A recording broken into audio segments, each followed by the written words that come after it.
Olá, meu nome é Fernanda Abrão, eu sou conteudista da Unidade de Ensino de Português. No nosso encontro de hoje, discutiremos o capítulo 2, o texto e suas propriedades, que é composto de alguns itens interessantes. O primeiro deles é o texto.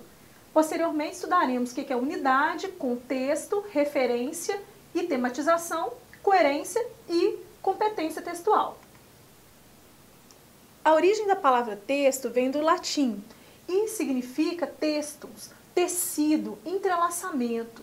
Um trabalho de tecer, de entrelaçar várias partes menores a fim de se obter um todo interrelacionado.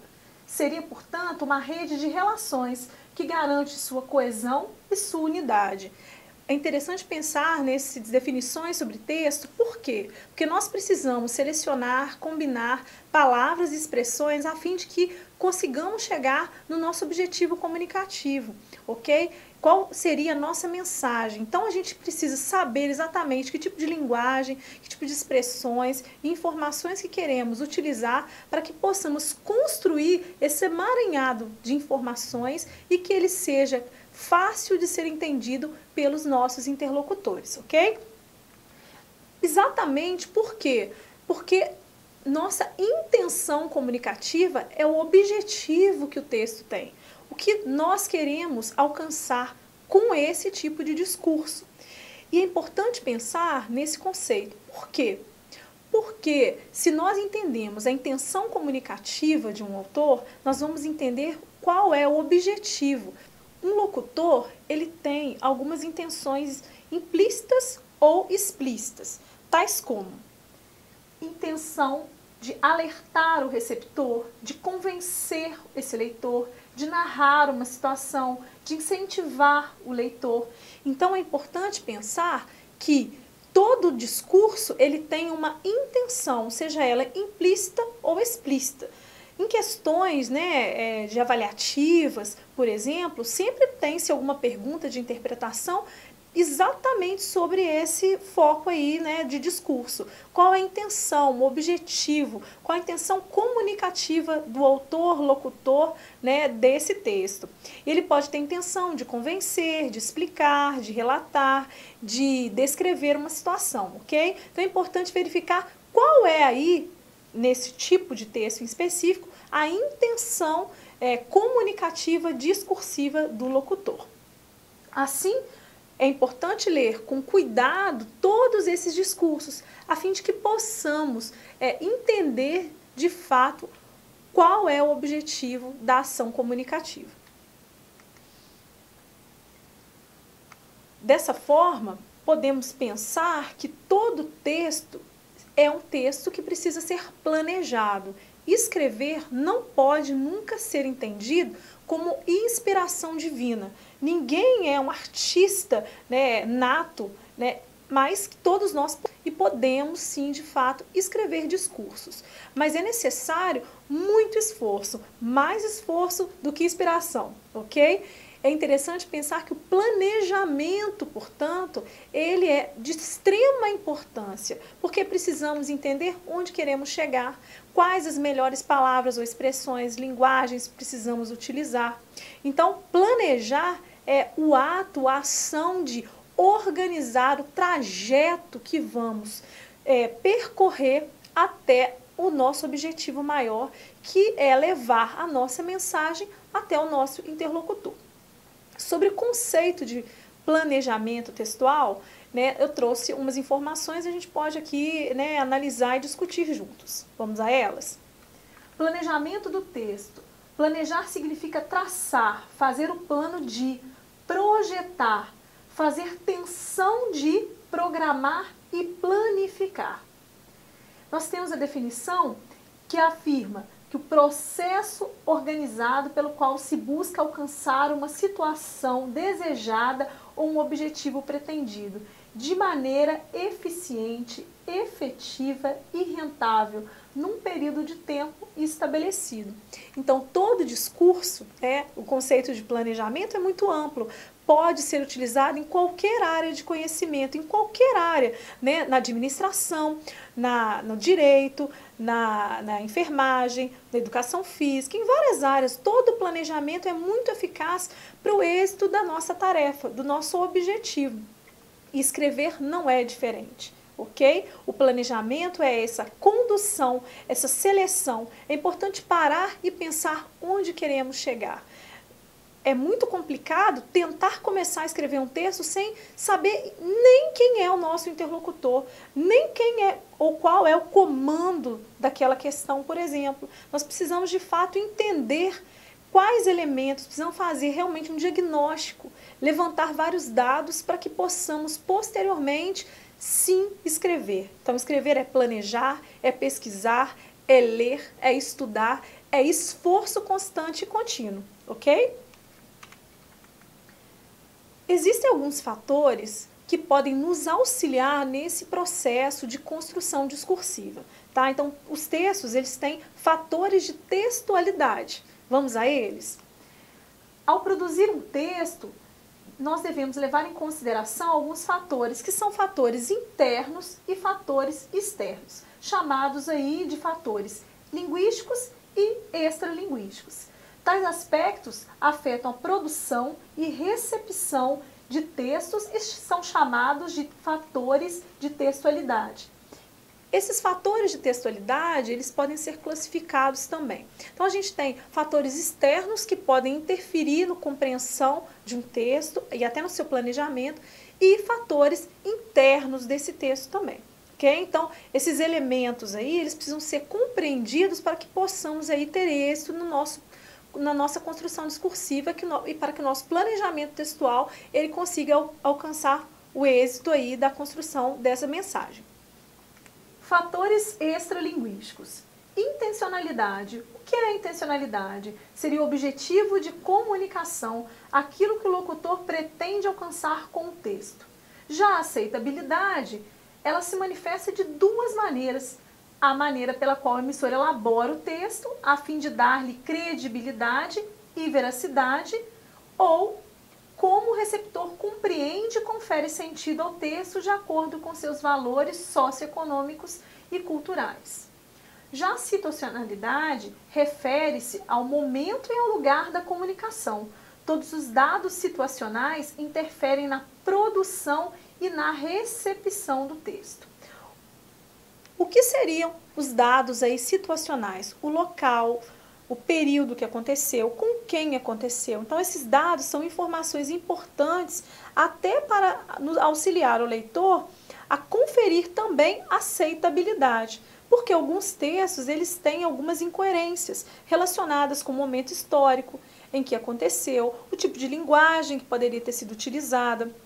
Então, as informações contidas nesse texto, né, que podem ser verídicas ou não, ok? Então, a situação, que é o momento que a comunicação acontece, e esses fatores históricos, né, de tempo e espaço, podem interferir, sim, na aceitabilidade e na credibilidade do texto. Além desses fatores, podemos citar a informatividade. Existem graus de informação e é importante falar sobre eles. Um texto, precisamos entender que um texto ele tem que ter como foco aquele que vai receber. Já repeti isso algumas vezes aqui com vocês e discuti isso. É importante saber quem é o nosso interlocutor. Por quê? Porque o grau de informatividade é a informação que eu vou acrescer, que eu vou aumentar, que eu vou somar ao meu texto. E também vai auxiliar no repertório, né, de aquisição de conhecimento do meu leitor.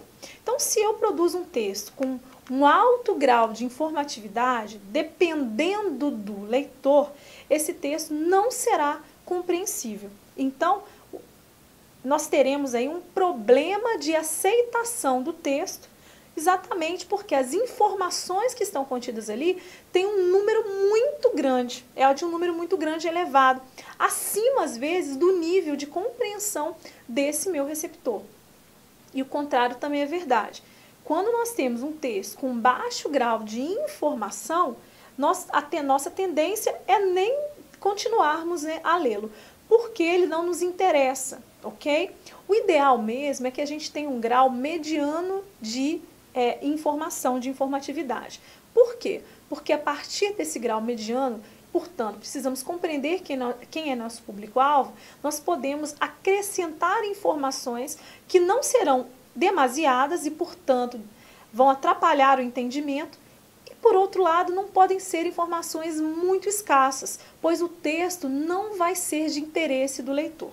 Então, o grau de informatividade, ele interfere consideravelmente na aceitação do leitor e, portanto, na compreensão, né, credibilidade, né, desse texto também, né, e intenção de divulgação dessas informações, ok? O próximo item aqui a ser discutido é o texto e suas propriedades, o planejamento textual. Os fatores linguísticos aqui que nós podemos citar seriam coesão. Qual seria a definição de coesão? Faz referência a ligações que se estabelecem entre os elementos da superfície textual, organização das frases, períodos e parágrafos do texto, tendo influência na organização das ideias.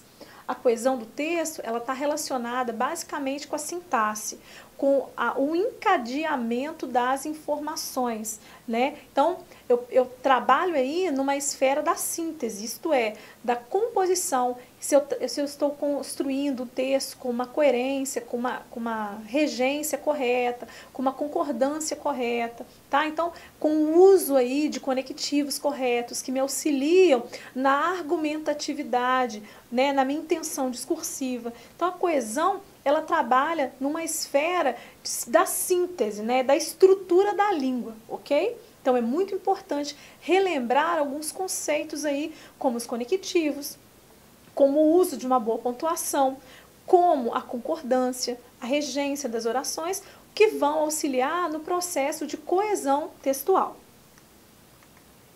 Outro fator linguístico importante é a coerência. A coerência está relacionada com a sintaxe, o que seria a relação que se estabelece entre as partes de um texto, criando uma unidade de sentido.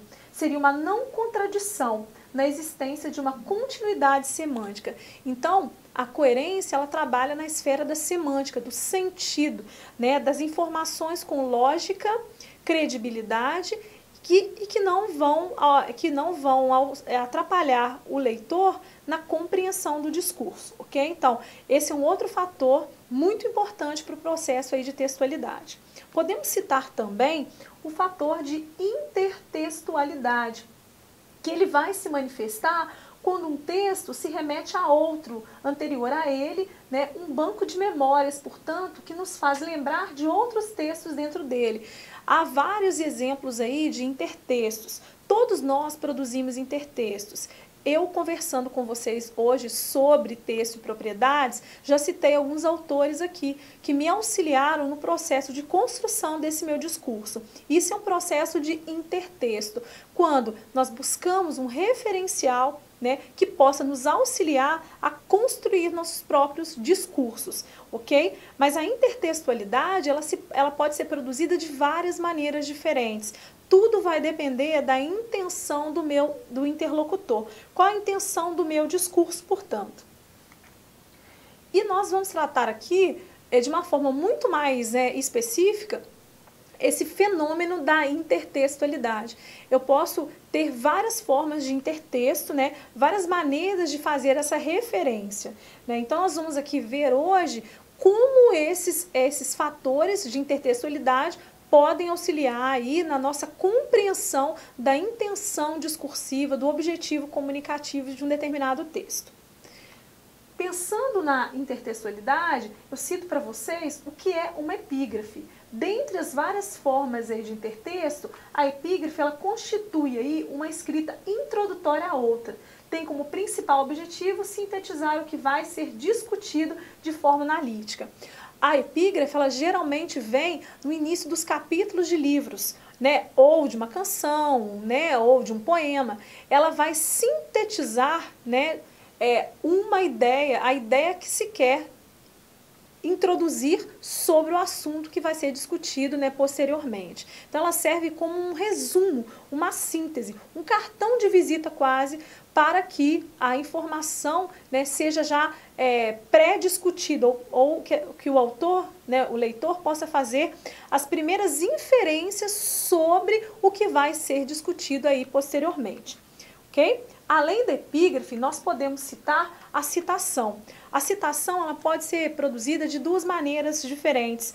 A citação é quando eu referencio, eu uso informações teóricas, né, ou textuais, né, portanto, de outros autores. E esse uso de citações pode ser de uma forma direta, em que eu faça uma indicação explícita a quem eu estou me referindo, ou aí de uma forma implícita, né, que eu posso também estar produzindo aí processos de citação. Mas de uma forma explícita, né, e muito contundente, a citação seria uma transcrição do texto alheio marcada por aspas, que seria a citação direta. Então eu trouxe aqui um exemplo para vocês exatamente de uma citação, né? O desenvolvimento de uma estratégia de marketing envolve dois aspectos, a definição do mercado-alvo e a definição do composto de marketing, ou mais especificamente, decisões sobre os 4 P's. Isso é uma citação da área de comunicação, na área de marketing, em que alguns autores que estão citados aqui, e o ano de publicação também, então eu referencio esses autores citando-os, fazendo um processo, portanto, também de intertexto, chamando-os para contribuir no meu processo de argumentatividade, ok? Bem, além dessa citação, temos aí a paráfrase. A paráfrase, ela é uma construção aí discursiva, que é uma reprodução do texto do outro com a palavra do autor. Ela não se confunde com plágio, pois o autor deixa claro sua intenção e a fonte. Muito utilizada em textos jornalísticos, textos acadêmicos. Eu trouxe para vocês aqui um exemplo de paráfrase. Aparentemente, há uma grande confusão entre paráfrase e paródia. Nós vamos tratar desses dois conceitos aqui, né, nesse nosso módulo. A paráfrase é uma citação realmente com a mesma intenção discursiva, isto é, com o mesmo objetivo comunicativo. Eu utilizo desse formato, né, desse discurso que foi produzido anteriormente, eu me aproprio exatamente dele para construir o meu discurso. E eu trouxe para vocês aqui, a título de exemplo realmente, essa imagem, né, que nós temos aí, uma imagem clássica, né, dos Beatles atravessando a rua, e aqui o outro exemplo, que é da família Simpsons, que também está sendo utilizada essa mesma configuração. É importante pensar que algumas pessoas poderiam imaginar que esse é um exemplo de paródia, exatamente pelo fato da gente usar uma família, né, são personagens de uma série que trabalha com humor e com a ironia.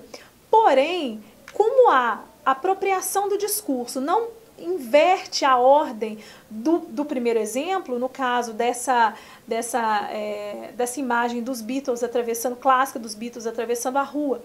E também ela não inverte esse valor inicial, porque a família também está passando ali. Causa humor, causa o riso também, imaginar que eles estão se apropriando desse discurso. Mas é exatamente a mesma intencionalidade do que o primeiro texto, né? Eles não estão rompendo com o valor, né, do discurso original. Não há uma crítica, portanto, ao discurso primeiro, que é, no caso, a imagem dos Beatles atravessando a rua. Não há esse rompimento com essa tessitura textual, com esse discurso. Diferente da paródia. A paródia não, ela é o contrário. Ela realmente tem a intenção, como a gente vai ver aqui, de rasurar com esse discurso inicial, romper com essa intenção discursiva do primeiro locutor. Vamos à paródia? A paródia seria a forma de se apropriar aí de um texto, em lugar de endossar o modo retomado, rompe com ele, sutil ou abertamente. Ela perverte o texto anterior, visando a ironia ou a crítica. Percebem a diferença? Vamos ver aqui um exemplo muito ilustrativo que vai auxiliar você a entender a diferença entre paródia e paráfrase. Então, a paródia, ela vai trabalhar com a inversão do discurso primeiro. Ela vai romper com essa intenção discursiva. Ela vai o quê? Inverter a ordem inicial do discurso. Vamos a um exemplo clássico também, né? O texto é de Gonçalves Dias, né? Canção do Exílio. Minha terra tem palmeiras, onde canta o sabiá, as aves que aqui gorjeiam, não gorjeiam como lá. O texto paródico aqui é de Oswald de Andrade, Canção do Regresso à Pátria. Minha terra tem palmares, onde gorjeia o mar, os passarinhos daqui não cantam como os de lá. Percebem como há esse rompimento, apesar de eu também utilizar várias palavras e expressões do primeiro discurso de Gonçalves Dias, no próprio título, Oswald já vai romper com essa discursividade, ao dizer que é canção do regresso à pátria, né? Então é o inverso do que o Gonçalves Dias diz.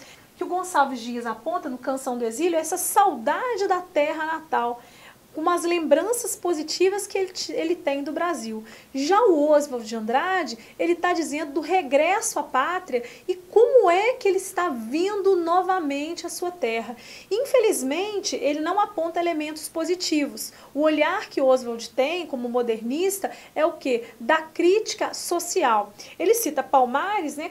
Uma referência aí ao Quilombo dos Palmares, que foi um movimento da escravidão, né, no Brasil, o movimento, né, dos africanos no Brasil, tentando romper com a escravidão, né, que vigorava no país naquele período, né?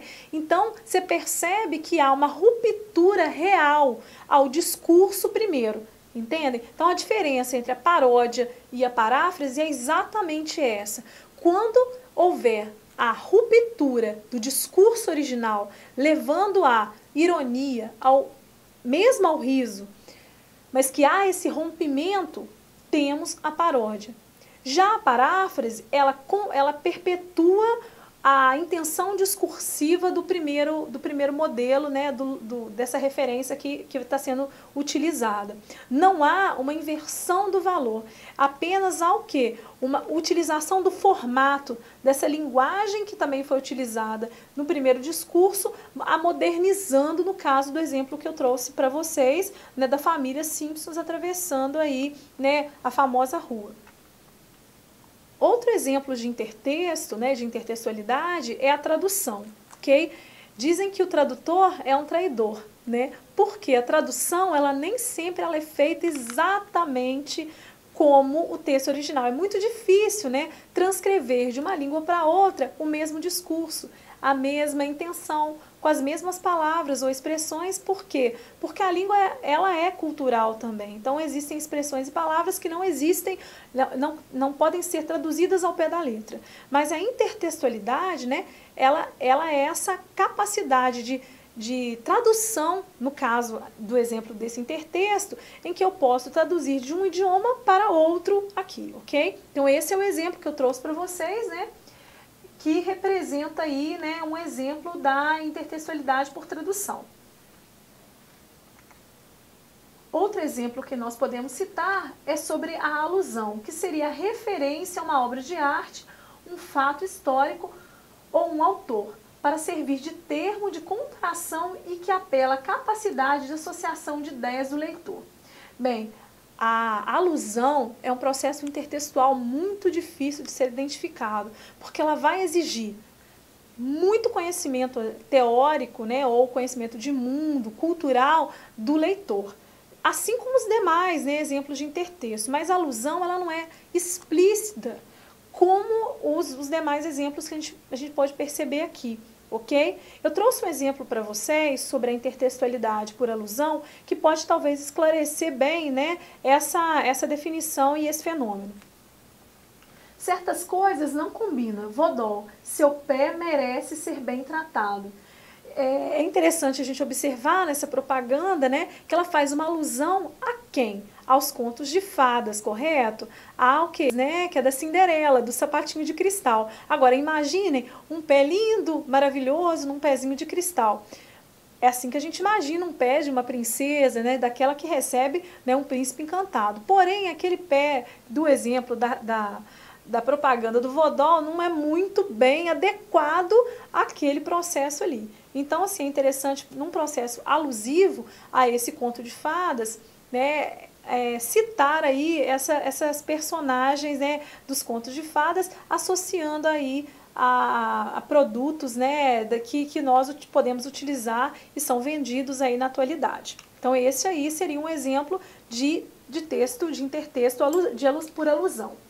Ok? Então, no nosso módulo de hoje, nós discutimos, né, a unidade do texto, a intenção discursiva, o texto e suas propriedades, portanto, elementos extralinguísticos e intralinguísticos. Nós trabalhamos aí quais as características de um texto, a importância do seu planejamento, o fenômeno da intertextualidade e suas variantes, ok? Eu espero que vocês tenham compreendido muito bem a unidade 2 e caso tenha alguma dúvida, entre em contato no Fórum Tira Dúvidas.